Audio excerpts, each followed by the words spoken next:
기독교를 가리켜서 여러 가지로 표현할 수 있습니다. 부활의 종교라고도 하고, 생명의 종교라고도 하고, 십자가의 종교라고도 하고, 은혜의 종교라고도 하고, 사랑의 종교라고도 하고, 여러 가지 기독교를 표현하는 상징적인 말이 있습니다. 그런데 누가 뭐라고 해도 기독교는 기적의 종교입니다. 성경 창세기부터 요한계시록까지 나오는 모든 말씀은 인간의 지식이나 경험으로 이해할 수 없는 기적의 책입니다. 어떤 사람이 말한 것처럼 성경에서 기적을 뺀다면 성경 앞뒤 뚜껑밖에 안 한다고 그랬습니다. 기적으로 시작해서 기적으로 끝나는 책이 성경책이에요. 사람의 지식으로 다 이해가 안 되는, 사람의 경험으로 다 이해할 수 없는 글들만 써 있습니다. 하나님은 이스라엘 백성들에게 수 없는 기적을 일으키셨습니다. 예수님께서 이 땅에 오신 자체도 기적이었습니다만은 그분이 33년 사시는 동안에 이 땅에서 수많은 기적을 행하셨습니다. 그 기적을 성경에 다 기록해 놓을 수가 없었습니다. 그리고 예수님이 승천하시고 성령님이 오셨습니다. 이 성령님께서 오셔서 예수님보다 더 큰 기적과 더 많은 기적들을 일으키게 됩니다. 히브리서 13장 8절은 이 기적의 하나님, 기적의 성삼위일체 하나님은 어제나 오늘이나 영원토록 동일하신 분이라고 말합니다. 기적은 이전에도 있었고 지금도 일어나고 있고 이후에도 기적은 계속되는 것이 기독교입니다. 우리 2016년도 표가 앞에 걸려 있습니다. 주님의 기이한 행적, 이것은 사실 주님이 일으키신 기적을 말하는 것입니다. 인간들이 생각할 수 없는 일들을 일으키시는 주님의 기이한 행적을 교회 가운데 나타나사 우리가 친히 보고 만지고 듣고 많은 사람들에게 하나님의 기적을 알리는 이러한 한 해가 되고자 하는 표를 주께서 주셨습니다. 오늘 성경 말씀에는 마노아라고 이름하는 가정에 임했던 하나님의 기적의 이야기입니다. 2절에 보시면 소라 땅의 단 지파의 가족 중에 마노아라 이름하는 자가 있더라. 그 아내가 잉태하지 못함으로 생산하지 못했다. 이스라엘 사회에서 그 당시에 자녀를 낳지 못하는 것은 최대의 저주고 최고의 수치였습니다.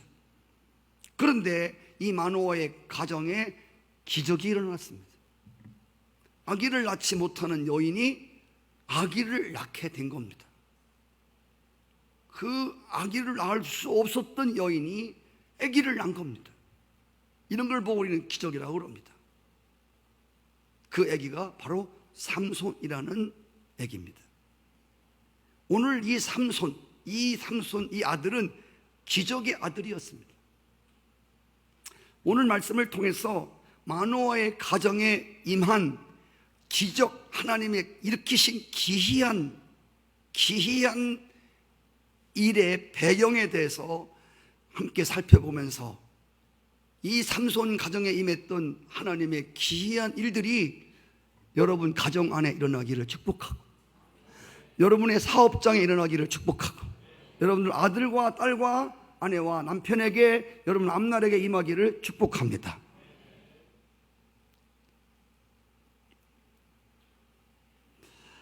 일절에 보시면 이스라엘 자손이 다시 여호와의 목전에서 악을 행했다. 다시 또 악을 행했다. 여호와께서 그들을 40년 동안 블레셋이라고 하는 나라의 손에 그들을 붙였습니다.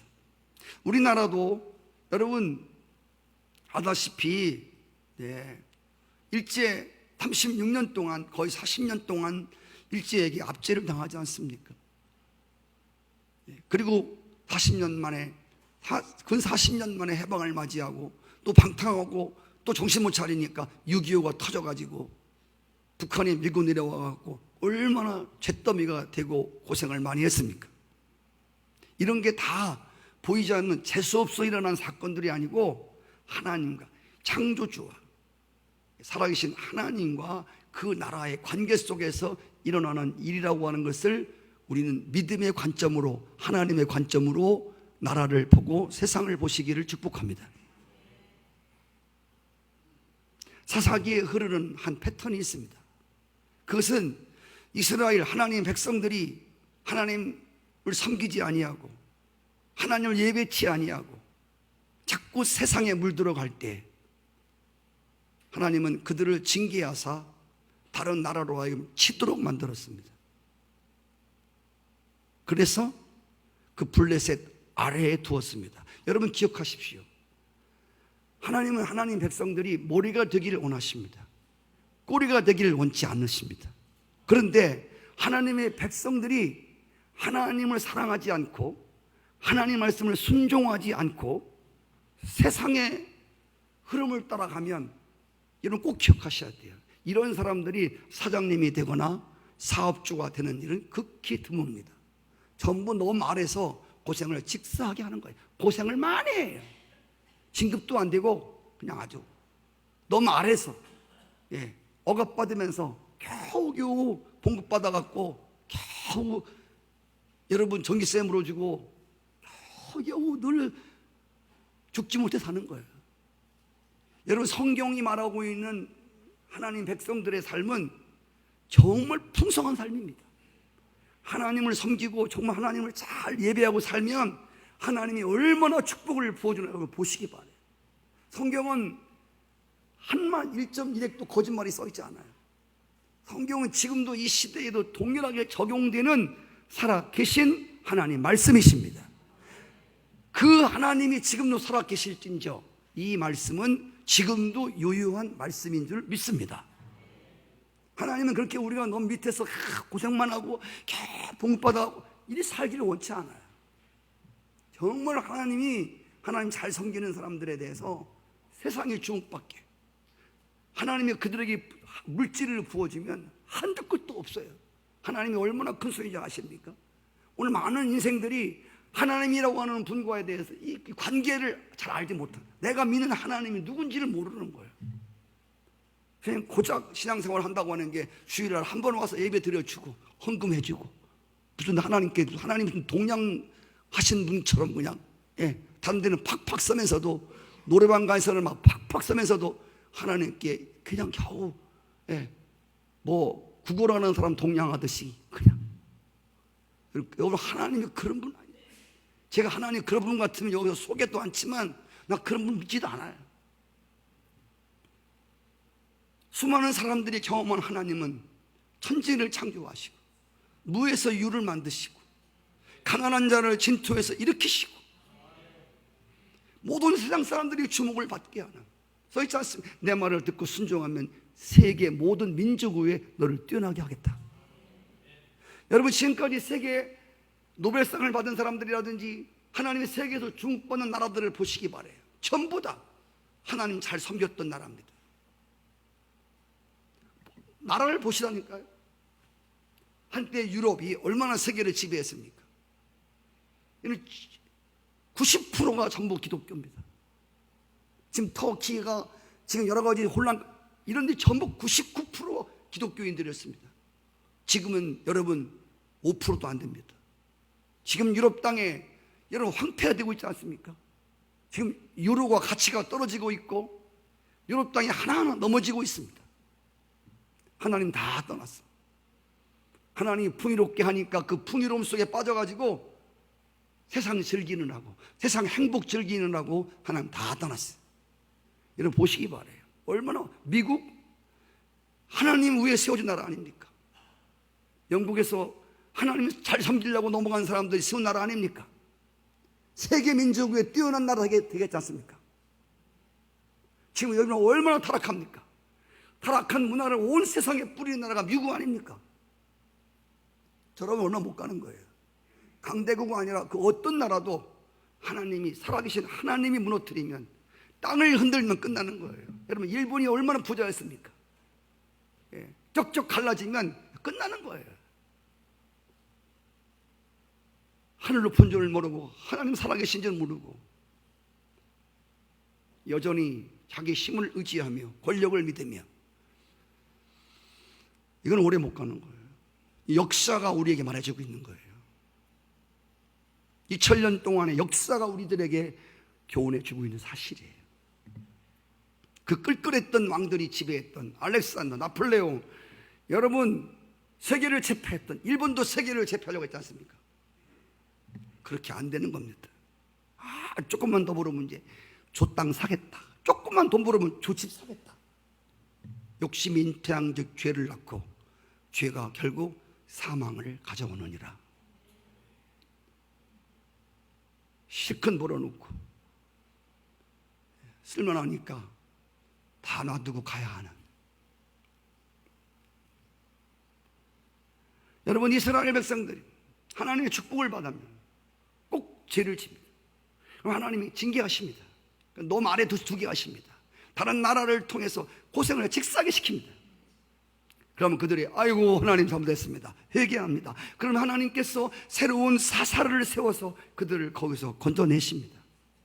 근데 놀라운 것은 이 악순환의 고리가 끊어지질 않는 거예요. 똑같은 패턴이 돌아가는 거예요. 이번에도 사사기 13장에도 똑같은 현상이 벌어지고 있는 것입니다. 여러분, 하나님도 참는 게 한두 번이지, 나 같으면 벼락을 내릴 순간입니다. 그런데 이런 상황 속에서도 하나님은 또 기회를 주시는 거야. 그래서 사사를 일으켜서 그 이스라엘 백성들을 고통에서 건지려 하는 거예요. 그 사람이 누구냐? 바로 삼손을 통해서. 할렐루야. 여러분, 이 사건은 은혜라고 말할 수밖에 없습니다. 여러분, 은혜라고 하는 것은 아시는 대로 하나님의 복을 받을 아무 자격이 없는, 복은커녕 심판과 저주를 받아야 할 사람이 하나님의 복을 받는 거예요. 그 하나님의 저주를 받고 심판을 받아야 할 사람들에게 하나님이 일방적으로 베푸시는 복이 은혜를 말하는 것입니다. 여러분, 구원받을 수 없는 이스라엘 백성들에게 베풀어지는 호의야말로 은혜가 아닐 수 없는 것입니다. 이 삼손의 탄생은 블레셋에게 억압받는 이스라엘에게도 은혜였지만, 자녀 없이 희망을 잃고 살아가던 마노아의 가정에게는 정말 더 없는 은혜가 아닐 수 없었습니다. 성도 여러분, 은혜의 시작은 항상 하나님 편에서 시작되는 것입니다. 은혜라고 하는 것은 사람 편에서 시작되는 게 아니에요. 사람이 하나님을 찾는 것도 얼마나 큰 은혜인지 몰라요. 인간이 하나님을 찾게 되는 순간이 정말 놀라운 순간이거든요. 여러분, 지금 하나님 찾는 사람 많지 않아요. 그냥 주일날 한 번 나와서 하나님 예배드리러 찾지, 예배 끝나고 월화수목금토 하나님 찾는 사람 많지 않아요. 인간이 하나님을 찾는다고 하는 이 자체가 놀라운 은혜입니다. 할렐루야. 하나님 없이는 못 살기 때문에 늘 하나님을 찾는 거예요. 어린 아기가 엄마를 찾듯이, 배고프면 밥상을 찾듯이 늘 하나님을 찾는 이 갈급한 심령이 얼마나 은혜입니까?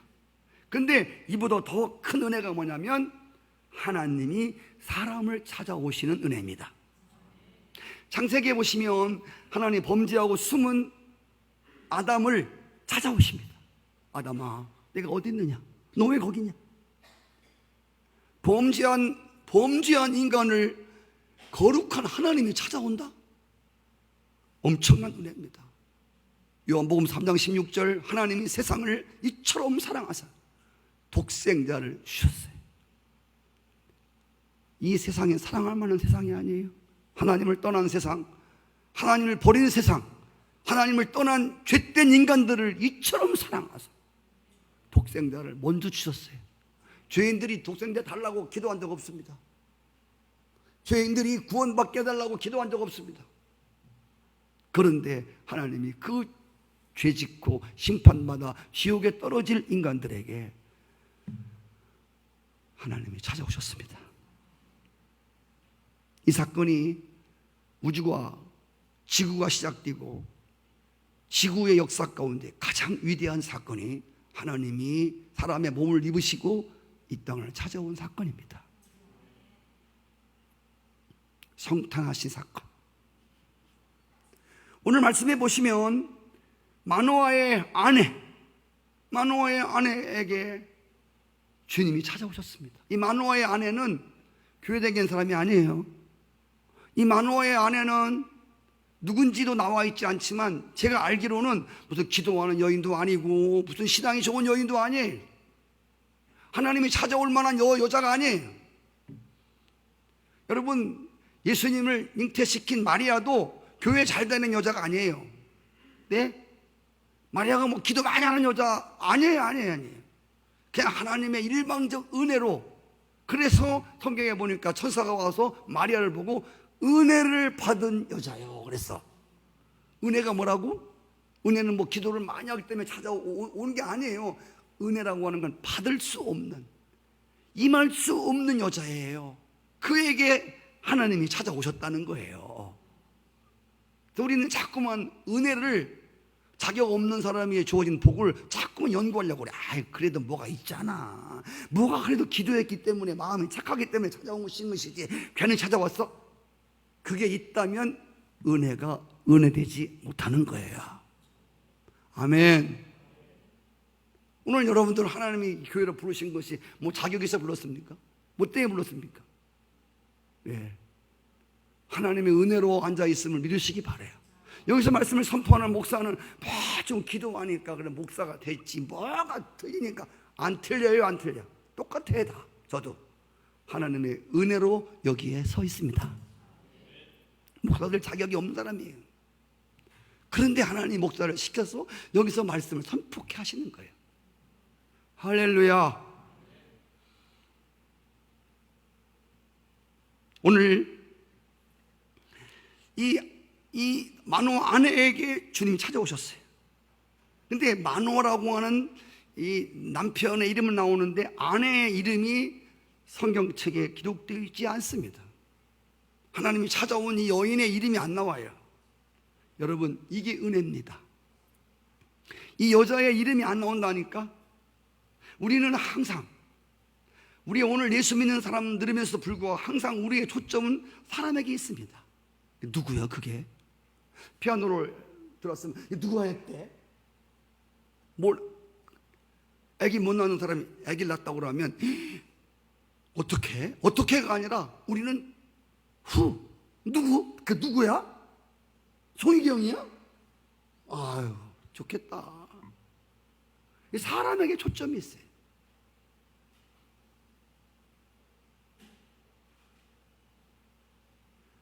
사람의 이름이 밝혀지고 안 밝혀지는 것이 성경의 핵심이 아니에요. 여러분, 교회 생활의, 신앙 생활의 핵심은 사람의 얼굴이 막 나타나고 사람의 이름들이 막 드러나고, 이게 기독교 핵심이 아니에요. 오늘 교회가 타락해서, 기독교가 타락해서 자꾸 사람들을 내세우는 거예요. 아무개 목사, 위대한 목사, 신령한 목사. 조용기 목사님 보세요. 요즘에 얼마나 개망신을 당하는가. 세계에서 제일 큰 교회라고 있는데 요즘에요 매일 법정에 끌려가서 그게 내 모습이지만 그게 인간이에요. 그게 뭘 신령하기는 개뿔 신령해. 하나님이 써주시니까 쓰는 거지. 할렐루야. 우리 절대로 사람 높이 보지 마세요. 여러분, 목사님이나 부흥강사님이나 하나님의 위대한 분이 쓰니까 위대한 사람이지. 착각하지 말자고. 우리 제발 좀 사람 좀 이름 좀 내지 말자고. 오늘 교회가 뭐예요? 사람들 이름 내주려고, 사람들 얼굴 내주려고 박수치고 아무개하게 했습니다. 이게 우리 신물나는, 하나님을 보러 왔던 세상 사람들이 실망하고 돌아가는 이유가 이거 아니에요? 야, 교회 하나님 왔더니 똑같다야. 다 뭘 보고 싶은 거예요? 뭘 보러 교회 오는 거예요? 꿀꿀이 보러 오는 거예요? 목사님 보러 오는 거예요? 목사님 안경 테 바꾼 거 보러 오는 거예요?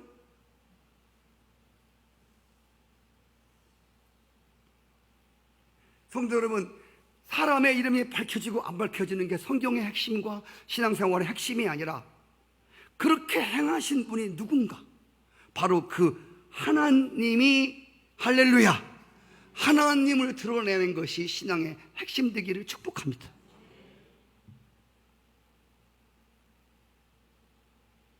누가가 아니라 그렇게 한 분이 누구야?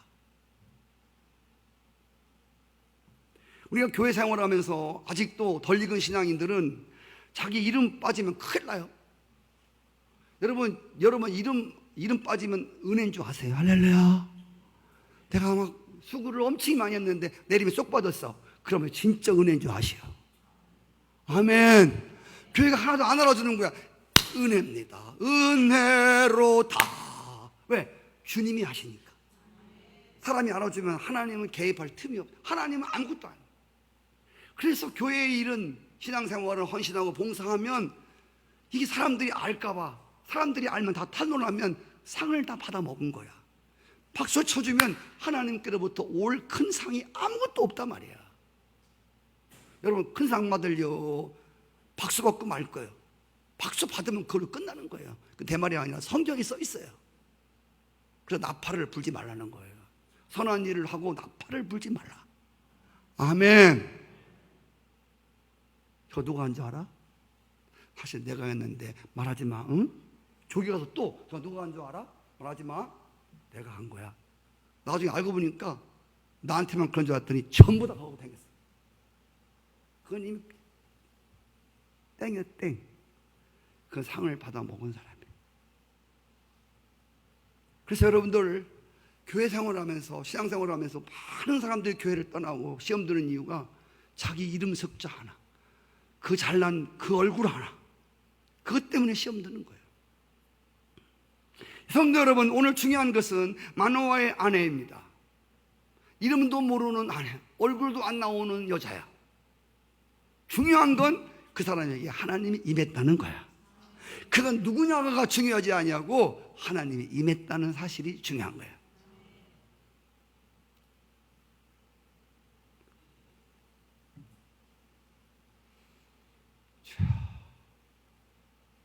그냥 여러분 혹시 말씀을 듣고 은혜가 되시거든 어디 가서 그래 우리 목사님 은혜라고 하지 마시고 그냥 어떤 목사가 있는데 정말 하나님 은혜가 임하더라.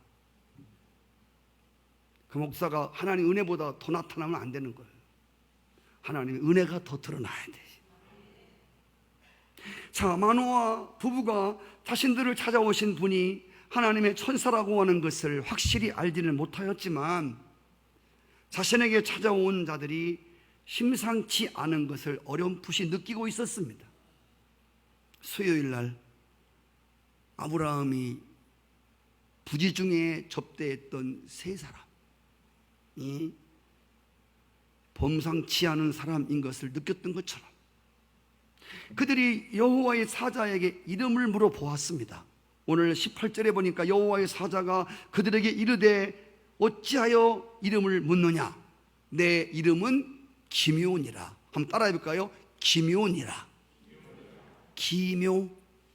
이사야 9장 6절에 보면 장차 오실 그리스도 메시아에 대해서 그 이름을 기묘자라 했습니다. 기묘가 뭡니까? 그냥 말대로 기묘한 거예요. 이상하다, 희한하다, 놀랍다는 뜻으로 보통 이상을 말하는 것입니다. 보통 이상, 특이한. 성도 여러분, 특이한 기묘자께서 보통도 안 되는 사람을 찾아오신 거예요. 할렐루야. 이름을 밝히기도 얼굴을 드러내기도 부끄러운 여인에게 찾아오신 거예요. 누가? 특별한 분이. 한 나라의 대통령이 여러분의 집에 찾아온 것도 기이한 일이겠지만 오늘 여기 박근혜 대통령이 와서 우리 교회 와서 예배 드린다고 하면 특이한 일이죠. 기묘한 일이죠. 그러나 이보다 더 기묘한 것은 전능자 하나님께서 사람에게 찾아오신 일입니다. 이 전능하신 하나님이 사람을 찾아오셨다? 성령이 임하셨다?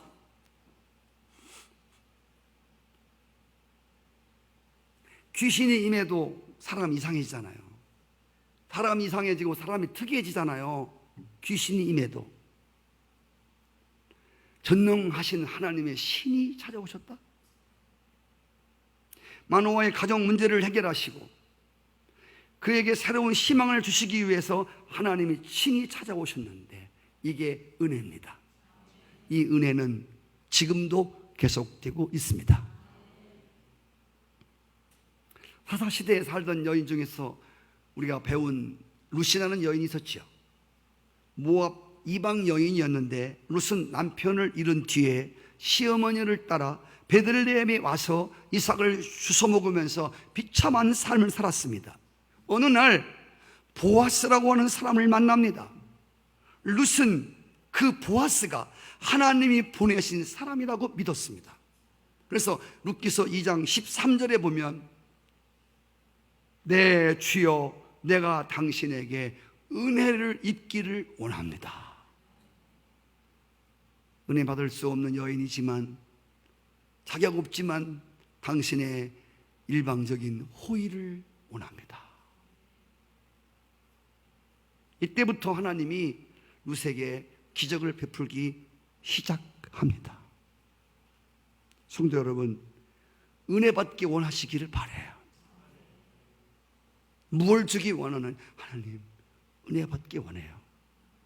하나님의 은혜는 기적을 낳는, 기적을 출발시키는 아주 중요한 요소입니다.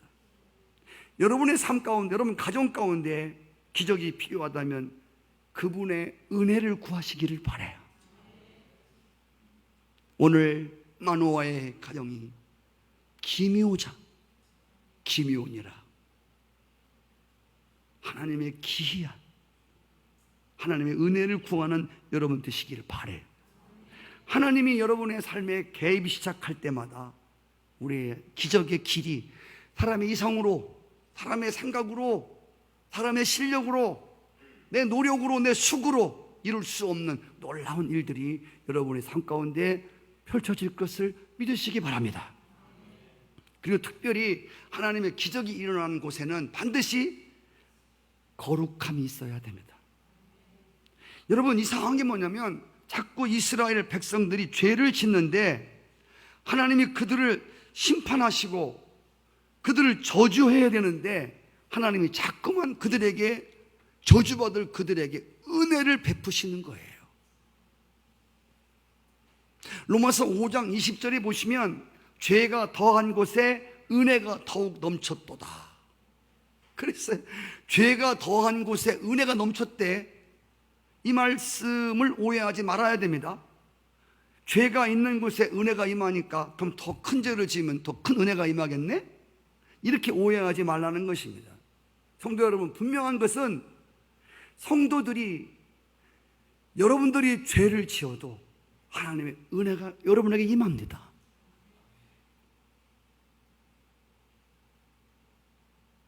아버지의 마음은 집 안에 집을 나가지 않은 아들보다 집 나간 아들 탕자에게 그 마음이 더 간 겁니다.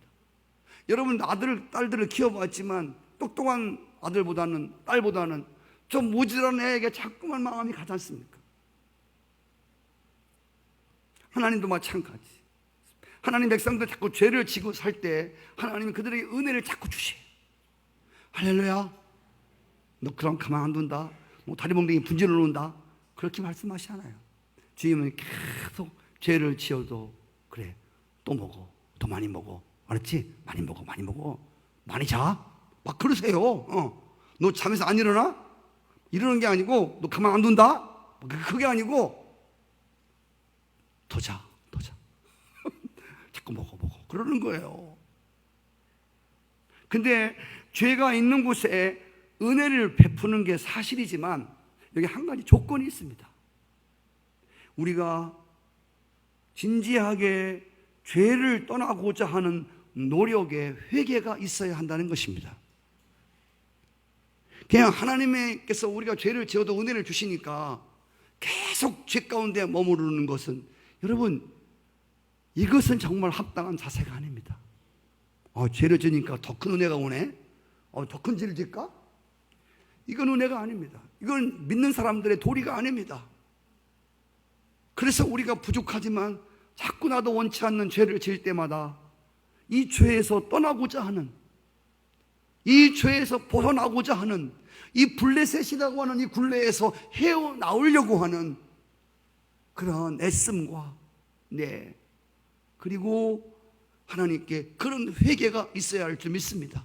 여러분 아시지요? 돼지와 양이 다른 거는, 돼지는 시궁창에 빠지면 거기 놀아요, 좋다고. 양은 시궁창에 빠지면 엄마를 찾습니다. 엄매, 거기서 막 나오려고 합니다. 성도와 일반 사람이 틀린 것은, 불신자들은 죄에 빠지면, 죄에 오염되면 계속 죄 짓고 삽니다. 그런데 하나님 백성들은 죄에 안 빠질 수는 없지만, 빠지라고 하는 것도 아니지만, 죄를 질 경우에 거기 퍼질러 있을 수 없다는 겁니다. 할렐루야. 이거 아닙니다. 내가 비록 마음 약해서 내 이런 꼴이 되었지만, 내 비참한 꼴이 되었지만, 주여 나를 구원해 주십시오. 주여 잘못했습니다 하고 거기서 나오려고 버들쩍 되는 것이 하나님의 백성들의 모습이 되어야 됩니다. 주님의 거룩함이 사모되는 곳에 항상 하나님의 은혜가 임하는 것을 믿으시기 바랍니다. 성경에 나오는 기적의 장면들을 쭉 보십시오. 하나님의 기적을 행하기 전에 반드시 요구하는 사항이 있습니다. 그것이 거룩함입니다. 그게 성결함입니다. 그게 정결함입니다. 이스라엘 백성들이 요단강을 건너기 위해서 주님이 그들에게 하신 말씀이 무엇입니까? 여호수아 3장 5절에 보니까 너희는 스스로 자신을 성결하게 하라. 여호와께서 내일 너희 가운데 기이한 일을 행하시리라. 내일 하나님의 기이한 일을 보시기 원하십니까? 예수 그리스도는 어제나 오늘이나 놀라운 일을 행하신 분입니다. 여러분 삶 가운데 여러분 가정과 만원 가정처럼 마치 아기 못 낳는 여인이 똑같은 기이한 일은 아닙니다. 목사님 더 아기 못 낳아요. 더 아기도 필요 없고요. 아기 낳는 것만 기적이 아니잖아요. 필요에 따라서 여러분 삶의 기적은 다 다를 수 있어요. 기적을 일으키신 분은 한 분이시지만 기적을 보는 거는 다 달라요. 할렐루야. 그러기 위해서는 먼저 너들 내일 기적을 보기 원하냐? 오늘 하나님 앞에 성결해라. 예수의 피로 더러워진 옷을 빨으라 그 말이야. 성결하고 성결하라 말이에요. 할렐루야. 우리는 어떤 문제를 만날 때 이 문제를 어떻게 해결할까? 이리 뛰고 저리 뛰고 어려운 궁지에 빠질 때 어떻게 빠져나갈까? 그 빠져나갈 것만 우리는 생각합니다. 어떻게 빠져나가나? 그 방법론에 우리는 열심히 그 방법을 찾아요. 여러분 성경은 방법론보다 더 중요한 게 근본론입니다. 할렐루야. 우리가 어떻게 문제를 해결할까? 어떻게 요단강을 건널 수 없는 강을 건너갈까? 이 어떻게 뗏목을 만들까? 배를 만들어야 되나? 뭐 해야 되나? 이게 아니라 이때 하나님 우리에게 요구하시는 것은 거룩함입니다. 정결하라는 겁니다. 죄를 씻으라는 겁니다. 그리고 하나님을 기대하는 것입니다. 삼손 시대에 이스라엘 백성들을 지배하고 있던 블레셋 군대들은 놀랍게도 다른 나라와 다르게 이스라엘 백성들을 억압하거나 무력을 사용하지 않았어요. 이 블레셋 사람들은 이스라엘 사람들에게 자유를 한껏 주었습니다. 그래서 블레셋 사람들과 이스라엘 사람들과 결혼을 하도록 허락했고, 그리고 이 이스라엘 사람들이 블레셋 사람들에게 주시는 이 자유로움 속에서 블레셋의 문화와 블레셋의 사치와 방탕과 향락의 문화를 함께 즐겼습니다. 이스라엘 백성들은 하나님 백성이면서도 구별되게 살지 못하고 자신도 모르는 사이에 점점 블레셋화 되어가고 있었습니다. 여러분 그거 아세요? 지금 이스라엘 백성들이 사는 땅을 팔레스타인이라고 합니다. 팔레스타인. 팔레스타인이라고 하는 이 말은 무슨 말이냐면 블레셋이라는 말에서 나온 말입니다. 팔레스타인. 팔레스타라는 말은 블레셋에서 나온 말로서 고대의 팔레스틴 대표적인 문화가 이 블레셋 문화입니다. 블레셋이 이스라엘을 지배하고 있었을 때 이때가 가장 고고 학자들이 발견하는 유적들이 많다는 겁니다. 근데 지금 이스라엘 땅에서 발견되어지는 이 고고학적인 이 유적들 중에서 삼손 시대로 추정되어지는 블레셋이 이스라엘을 지배하고 있었던 때 그때 유물들이 나오는데 그 유물들이 대부분 뭐냐면 술 항아리, 술병, 술주전자, 술잔, 대부분 이런 것들이에요. 성도 여러분, 이 당시의 향락 문화와 쾌락주의를 짐작하게 하는 물건입니다. 역사적으로 보면 나라가 망할 때, 그 시대가 망할 때 망하는 징조가 두 가지입니다. 하나는 술 문화가 발달되면 망했습니다. 하나는 목욕 문화가 발달되면 망했습니다. 이거는 역사가 증명해, 세계사가 증명해 주는 거예요. 사우나탕이 막 발전하면 터키탕이 생기고 막 생기잖아요. 예, 막 옷 벗고 들어가서 뭐 이거, 예? 이 목욕 문화가 발달되면 망했어요. 폼페이나 여러분 잘 보세요. 세계에서 무너진 모든 나라들의 특징이 바로 그거예요. 목욕 문화와 술 문화. 와.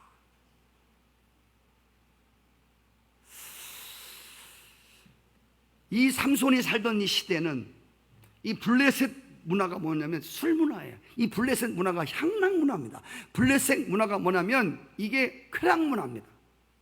거기서 하나님 이스라엘을 구원하기 위해서 삼손을 기적적으로 기적의 아들로 세우신 거예요. 그래서 삼손에게 하나님이 그 엄마에게 태에서부터 두 가지를 금기시켰습니다. 야, 너 4절에 너는 삼가 포도주와 독주를 마시지 말도록 하라. 부정한 것을 먹지 말도록 하라. 머리에다가 삭도를 대지 말라. 아까 말씀드렸지 않습니까? 그 당시에는 아주 술 문화예요. 술 먹자판입니다. 먹고 마시고 즐기고 이게 세상 끝날에 오는 사건 아니에요. 소돔과 고모라가 그랬습니다. 그래서 술 문화가 성 문화를 발전시키고 사우나 문화가 발달되면 거기서 타락의 문화가 싹이 텄습니다. 그래서 여러분 망한 나라들을 다 들춰보면 놀라운 사우나 시설, 술병, 숭아, 술 항아리, 멋있는 술잔, 전부 이런 것들이에요. 여러분 지금 우리가 살고 있는 세상은 정말 쾌락과 방종의 문화의 세대에 살고 있습니다. 제가 가끔씩 말씀드리지만 여기 직장생활 하시는 분들이나 학생들은 잘 모를 거예요. 남자분들은. 저는 유일하게 또 낮에도 식당에 가서 밥을 먹을 수 있는 특권이 있습니다만은 낮에 가면 남자들은 없어요. 다 돈 올라갔어요. 그 부인들이, 젊은 부인들이 한껏 멋을 내고 식당을 차지해서 아우 놀러 간 거를 밥만 먹는 게 아니라 파란 병들이 몇 개씩 있어요. 참이슬, 넌이슬, 밤이슬 해갖고, 거기에, 그리고 이게 옛날에 이게 술 먹으면 이렇게, 저 찾아보세요. 눈 감는 사람은 수상한 사람이에요. 지금 제가 이렇게 하고 있는 눈을 자꾸 감고 딴데 보는 사람들은 좀 이상한 사람이에요. 이게 먹으면, 그렇지 않습니까? 이게 나오잖아. 아닌가? 저는 이렇게 멍하고 이렇게 침을 흘리시고 있어요. 우리가 얘를 먹으면 그러잖아요. 근데 요즘 부인네들은요 카도 없어요. 촌스럽게 물 마시는 줄. 브라보. 그냥 아줌마 시원한 걸로 그냥 점심 먹으면서 그냥 간주. 와, 요즘에 정치인들 보세요. 의사님들 보세요. 연예인들 보세요. 술, 맥주 먹는 게 아니라 막 양주에다가 막 소주를 그 뭐 이름하여 폭탄주야. 그 먹으면 내장이 폭발하고 다 폭발하는 폭탄주를 막 먹으면서 인사불성에 돼갖고 막 헬렐레 해갖고 막 민중은 개 돼지다 어떤 소리 하고 막 이상한, 그러니까 막 잡혀가고 끌려가고 난리를 치는 거예요 이게. 술 얘기하니까 막 좋아하는 분이 계신 것 같아요. 술을 좋아하는 사람들은요 온갖 핑계를 대면서 술 마실 건수를 만듭니다. 근데 이 문화가 성경에 써있잖아요. 술 취하지 말라. 이는 방탕한 것이니 성령 충만을 받아라. 이 술 취하는 게 뭐냐면 이게 세상 문화를, 쾌락 문화를, 향락 문화를, 타락 문화를 대표하는 게 술 취하는 거예요. 그 뭐라고 하는, 취하지 말라고 그랬지 먹지 말라고 안 그랬잖아요. 그 말이 일리가 상당히 있습니다. 그냥 먹는 사람이 어디 있어요? 술을 다 취하려고 먹는 거지. 그래서 술 마실 구실을 만드는 거예요. 사업상, 체면상, 도의상, 관계상 뭐 이거죠. 잘 모르세요? 여러분들? 그 왜 먹었냐 물어보면 도의상. 그래서 여러분 제가 이런 우스갯소리가 있는 거 아시죠? 술을 좋아하는 사람들 월요일 원래 마시는 날, 화요일 화끈하게 마시는 날, 수요일 수없이 마시는 날, 목요일 목이 타도록 마시는 날, 금요일 금방 마시고 또 마시는 날, 토요일 토하면서 마시는 날, 일요일 일일이 찾아다니면서 마시는 날. 뭐 그렇대요. 한국에서 제일 많이 생기는 게 첫째로 교회, 그리고 맘먹는 게 술집이랍니다. 여러분, 기독교 역사를 보면 교회가 진정으로 영적인 각성이 일어날 때 술집들이 막 문을 닫았습니다. 저는 여기 앞길을 왔다 갔다 하면 여기 아지트라고 하는 술집 하나 생겼습니다. 오징어가 막 낮에 막 놀고 막 그럽니다. 교회 옆에 자꾸 저런 게 들어오는 거는 이 성산감리교회가 그만큼 그 지하는 또 교회예요. 대전에서 제일 긴 교회 이름이 갈릴리 호숫가의 교회. 그런 성산감리교회가 이 교회 구실을 못하니까 자꾸 주변에 저런 게 들어오는 거예요. 술집이 들어오는 거예요. 오늘 교회가 세상을 깨우치지 못하니까 세속화되어 가다 보니까 교회는 자꾸 줄어들고 술집은 부흥되고. 전 저녁 때 가보면요 안이고 바깥이고 막 바깥이 안에 차서 안으로 막 바깥으로 밀려 나와. 여기 맥주집도 가보면요 사람들이 그 안에 꽉 찼는데 들어갈 데가 없으니까 밖으로 막 다 나와. 우리 교회가 오늘 여기에 꽉 차서 들어갈 데가 없어서 저 문 열고 바깥에 의자를 놓으면 얼마나 좋겠습니까? 교회는 앉을 데가 너무나 많고 술집은 앉을 데가 없어요. 참 부흥되는 시대입니다. 술집이 부흥되는 시대. 여러분, 우리 기독교가, 우리 믿는 사람들이 세상에 하나님의 진리의 영향을 주지 못하면 우리는 세상에 영향을 받을 수밖에 없는, 그래서 영향을 끼치는 자이냐 영향을 받는 자이냐 둘 중 하나밖에 없어요. 여러분, 제가 묻습니다. 여러분은 세상에게, 여러분 친구들에게, 세상에게 예수 영향을 끼치는 사람입니까? 아니면 세상에 영향을 받는 사람들입니까? 머리에 삭도를 내지 말라, 부정한 것을 먹지 말라. 이 블레셋 사람들은요 좋다는 건 다 먹었어요. 부정하고 뭐 이런 거 없어요. 성경에 나오는 부정한 것들 뭐 하지 마. 이거 뭐 부정한 것들 다 먹고, 머리도 요상하게 깎아갖고 막 여기만 나오고 다 이상한 깎아갖고 다니고 뭐 그런 거 있지 않습니까? 여기만 머리털 깎고 여기만 남기는 사람도 있고 별 사람 다 해. 너 머리털 깎지 마. 그대로 놔둬. 그래서 머리를 삭도를 대지 말라는 말은 나지르라는 말인데 히브리 원어로 구별된 사람이란 뜻입니다. 구별된 사람으로, 하나님의 사람으로 살아라는 겁니다. 이 시대를 구원할, 너는 이 블레셋 문화를 본받지 말고, 술 문화, 향락 문화 본받지 말고, 이 향락 문화에 젖은 이 세대에 영향을 끼치는 구별된 사람이 되라는 것입니다. 성도 여러분, 여러분 오늘 이 시대에 나시린으로 여러분을 부르셨습니다. 할렐루야. 18세기 영국이 그토록 타락할 때 막 술집이 늘어나고 창녀촌이 막 늘어나고 영국이 완전히 푹푹 부패하고 썩어갈 때에 그 모습을 보다 못해 몇 사람이 하나님께 머리를 조아리고 홀리 클럽, 거룩한 클럽이라고 해서 4명, 5명이 모이기 시작했습니다. 그 중에 대표적 인물이 감리교를 창시한 웨슬레라고 하는 사람입니다. 그 하나님께 무릎을 꿇기 시작했습니다. 하나님, 이 세상의 문화에 젖어 그렇게 향락에 젖어가는, 먹고 마시는 문화에 젖어가는 이 영국을 구원해 주십시오. 주의 뜻이 이루어지게 해 주십시오. 주의 거룩함이 이 나라에 임하게 해달라고 그들이 기도하면서부터, 할렐루야, 그때부터 영국의 새로운 기적의 바람이 일어나기 시작합니다. 그리고 술집들이 문을 닫기 시작하고 창녀촌이 사라지기 시작합니다. 아멘. 거룩한 자들이 일어나면, 기도하는 자들이 일어나면 하나님의 교회는, 이 세상은 거룩하여지는 것입니다. 로마서 12장 1절에 보면 너는 이 세대의 문화를 본받지 말라. 블레셋 문화를 본받지 말라. 다 향락 문화를 본받지 말라. 하나님의 뜻이 무엇인지를 분별을 하도록 하라. 여러분, 이 시대의 병폐가 뭔지 아십니까? 모든 이들이 다 행복을 추구합니다. 그런데 거룩은 추구하지 않습니다. 성도들도 다 성공하기 원하고 행복하기 원합니다. 근데 정말 중요한 거는 하나님 백성으로 성별되게 살려고 애쓰지 않습니다. 그저 묻어갑니다. 다 그런 거지 뭐, 다 그런 거지 뭐, 또 그런 거야.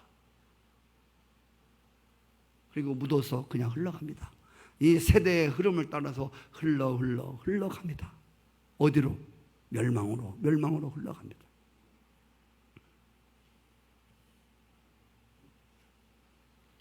여러분들, 세상을 지배하고 세상 사람들을 부리고 많은 사람들을 직원으로 두려면 여러분들 자신들이 하나님 앞에 성별띠셔야 돼요.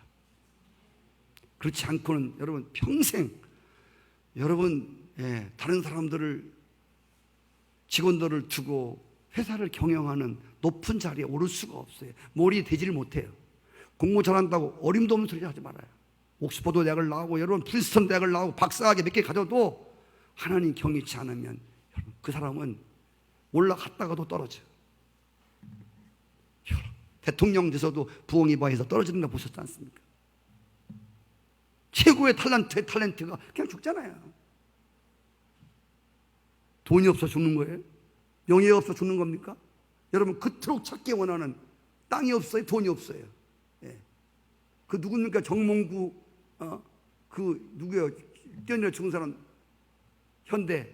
아이고, 재산이 수백억입니다. 그러니까 죽잖아요. 그냥 떨어지는 거예요. 됐다고 자랑하지 마시고 하루아침에 떨어지는 게 인생입니다. 추풍 낙엽 아십니까? 죄송합니다. 오늘 소망의 이야기인데 사실은 역설적 원리를 말하는 것입니다. 땅에 떨어졌다가도 하나님 찾으면 다시 올라가게 되어 있습니다. 아멘. 아멘. 행복은 추구하면서 성별한 삶, 구별된 삶을 뒤로 미루는 것은 절대로 행복을 유지할 수가 없다는 것입니다. 성도 여러분, 부정하게 성공하고 부정하게 출세하고 부정하게 승리하는 것보다 조금 잘못 살더라도 하나님께 성별된 삶 살기를 원하는 것이 살아계신 하나님 앞에 얼마나 복된 삶인지요. 아멘. 그렇게 해서 돈 버는 게 아니라니까. 여러분, 그렇게 하나님 앞에 예배하는 이 거룩한 하나님을 만나는 시간에 뭐 사업자를 만나고 뭘 바쁘고, 여러분 그게 뭐가 중요한지를 가치관이 정립이 돼야 될 거 아니에요. 하나님은 우리의 자유를 꺾지 않았습니다. 노르라는 겁니다. 놀 때는 하나님 안에서 노르라는 거죠. 할 건 하고 해야 될 거 아니에요. 아이들도 여러분 노래하지 않았습니까? 근데 중요한 건 숙제는 하고 노래할 거 아니에요.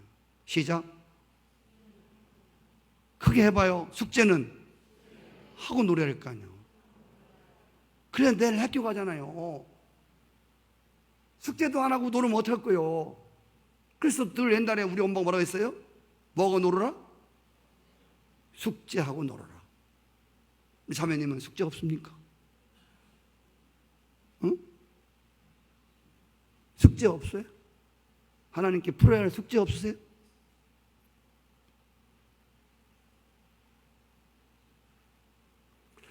여러분, 물을 내려보내도 하수구를 뚫어야 물이 내려갈 거 아니에요. 물만 내려보내면 어떡할 거예요? 여러분, 하나님과 막힌 거 없으십니까? 거기다가 물만 부는다고 그게 물 되나요? 자꾸 역려하잖아요. 그렇죠? 너무 힘드시나요? 너무 중심을 많이 후벼파는 건가? 우리가 중요한 것은 우리가 오늘 삶이 내가 잘못 살지라도 내 안에 하나님의 거룩함을 담고 싶은, 내 안에 이 거룩함이 내 안에서 불같이 일어날 때 하나님은 반드시 여러분을 찾아오시고 여러분이 기적의 삶을 경험하게 하실 것입니다.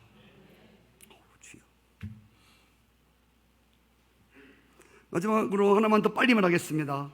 오늘 8절에 보시면 마노아가 하나님께 기도를 드리지요. 여호와께 주여 구하옵나니 주께서 보내셨던 하나님의 사람을 우리에게 다시 오게 하사 우리가 그 낳을 아이에게 어떻게 행할지를 우리 가르쳐 주십시오. 13장 9절 하나님이 마노아의 목소리를 들었다. 여러분, 기도가 먼저 아시죠? 기도는 하나님의 약속을 믿기 때문에 엎드려 기도하는 거예요. 기도는 언약이 이루어지는 기적의 통로입니다. 하나님은 약속하신 것을 반드시 지키십니다. 그런데 성도가 기도할 때까지 기다리십니다. 여러분 잘 들으셔야 돼요. 하나님은 여러분과 언약을 맺지 않습니까? 성경을 통해서 이렇게 다 하신다고 하잖아요. 반드시 하십니다. 중요한 건 여러분이 온 마노아와 같이 하나님을 찾을 때까지, 기도할 때까지 기다리고 계십니다. 기적이 일어나지 않는 이유에 대해서 야고보 4장 2절 말씀에 너희가 얻지 못하면 구하지 아니합니다. 구해도 얻지 못한 것은 이기심으로 구하는 것이다. 우리의 기도를 분석해 보면 이기심의 한계를 벗어나지 못하는 기도가 너무 많습니다. 기도의 본질은 나의 소원, 나의 뜻을 하나님으로부터 응답받는 것이 아니라 하나님의 뜻을 이 땅에서, 하나님의 뜻을 이 땅에서 나의 삶을 통해서 이루어지는 게 기도입니다. 나를 통해서 하나님 그 뜻이 이루어지는 것. 그래서 하나님이 우리에게 기도하게 하시는 진정한 이유는 우리의 소원 성취가 아니라 우리를 통해서 하나님의 큰 뜻이 나를 통해서 이 땅에서 이루어지는 것입니다. 기도의 핵심, 기도의 태도에 대해서 성경은 예수님이 주기도문을 가르쳐 주었어요. 하늘에 계신 우리 아버지, 이름이 거룩히 여김을 받으시고 하늘에서의 뜻이 땅에서도 이루어지리라. 누굴 통해서? 기도하는 나를 통해서. 할렐루야. 여러분, 기도는 우리의 뜻을 하나님의 뜻에 굴복시키는 겁니다. 하나님은 오늘 기도하는 사람을 통해서 당신의 큰 뜻을 이 땅에 펼치십니다. 하늘에서 뜻이 이 땅에서 이루어지는데 여러분의 기도하는 것을 사용하기를 원하십니다. 하나님은 기도하는 사람 없이도 당신의 뜻을 이룰 수 있습니다. 그럼에도 불구하고 오늘 마노아와 같이 하나님께 엎드려 이 아이를 어떻게 키우겠습니까? 하나님 어떻게 해야 되겠습니까? 라고 기도하게 하시는 이유는 하나님이 그 큰 영광과 하나님의 귀한 일들 속에 여러분들을 동참시키기 위함인 것입니다. 할렐루야. 그래서 우리는 날마다 십자가의 피로 말미암아 하나님 앞에 우리의 죄를 늘 씻고 거룩함에 나가려고 하는 그런 몸부림이, 그런 의에 줄이고 목마른 마음들이 여러분 안에 표출되기를 바라고 거룩한 성령의 기름 부으심이 늘 있기를 축복합니다. 성령님의 은혜가 나리는 곳에 여러분들 자꾸 들이면 미십시오. 베데스다 연못이 동할 때 뛰어 들어가려고 하는 것처럼 하나님의 은혜가 이렇게 움직일 때 거기에 나를 자꾸 집어넣으십시오. 딱딱한 의자라도 예배 속에 여러분을 자꾸 집어넣으십시오. 금요 기도에 모이라 자꾸만 거기에 모이십시오. 목요일날 우리 중보 기도하는데 와보십시오. 여러분은 나가서 세상을 즐기고 있지만 여러분 영혼을 위해서 누군가 기도하고 있는 그들을 보십시오. 그 자리에 가기를 사모하기를 축복합니다. 자꾸 나를 밀어넣으시기 바라요. 베데스다 연못에 하나님의 은혜로 여러분 움직일 때 거기에 나를 자꾸 던지십시오. 그래야 하나님의 놀라운 기적이 경험될 것입니다. 하나님 고맙습니다. 오늘도 귀한 말씀